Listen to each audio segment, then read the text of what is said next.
I got a question. Sorry. Yeah, Okay. I'll talk to you. Yeah. Just come by the office. Yeah.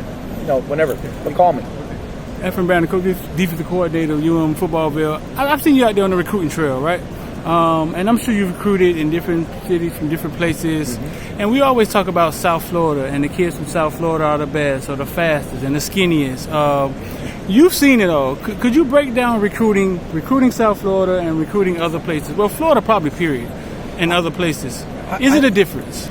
There's differences here that you see in players than maybe you see other places. I think what you see here is a very hungry, raw, highly motivated recruit.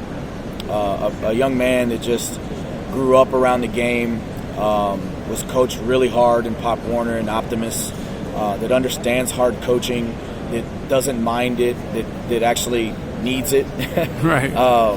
And becomes a better player for it.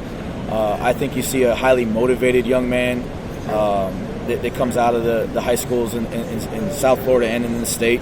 A very physical player that comes out of this state. A player that loves contact, seeks contact, and is a big hallmark of their game.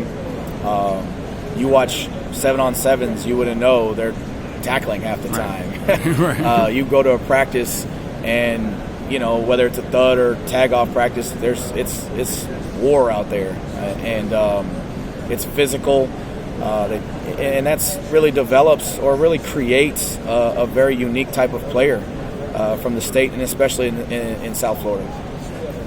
Tell me one good thing about Jaron Williams. I think the biggest thing with Jaron is he's as a safeties coach, I stare at Jaron a lot, or I stare at all the quarterbacks a lot because that's my read, and my players read more often than not. And I think what I saw out of Jaron, we'll speak on Jaron first. Jaron's ability to shape the ball was really impressive. He can, whenever you're watching a quarterback or you're scouting a quarterback on the opposite side of the ball, I always say there's three type of balls. There's the fast ball, there's that intermediate ball, and then there's that kind of deep, overhanging ball. And then really, even when a quarterback on a run, his ability to shape the ball and change the trajectory of the ball. Some quarterbacks can't do that. I think his ability to shape the ball on different throws, put the ball, where it needs to be, depending on where a defender is in his face or on the move or where the ball is falling on the field, was really impressive. Over time, you saw that a lot with him. But, and as a whole, the biggest thing I saw with all the guys is they all got better now. I mean, by the end of camp, I was just sitting there just name one because they're all really good. Right, that's awesome. And I think that's a testament to Coach Enos and his staff and the development of his guys. Any of the incoming freshmen amazed you so far that caught your eye? I think as a whole, we're really happy with the group we got. I think we got a bunch of young men that love this place. And I know that was a focus going into that class. Find young men that fit this place, this locker room, that would do really well. You see some kids tweet out some of the pictures from our videos from our team meetings or in the locker room. Right. And if you look in the middle of those videos, you see, the young guys from New York, but it's a mixture of the guys from down here. And it's just really cool to see those young guys immerse themselves into our locker room.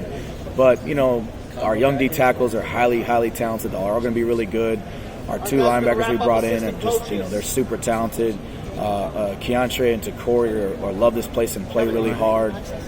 So we're really happy with the young group on defense. All right, appreciate it.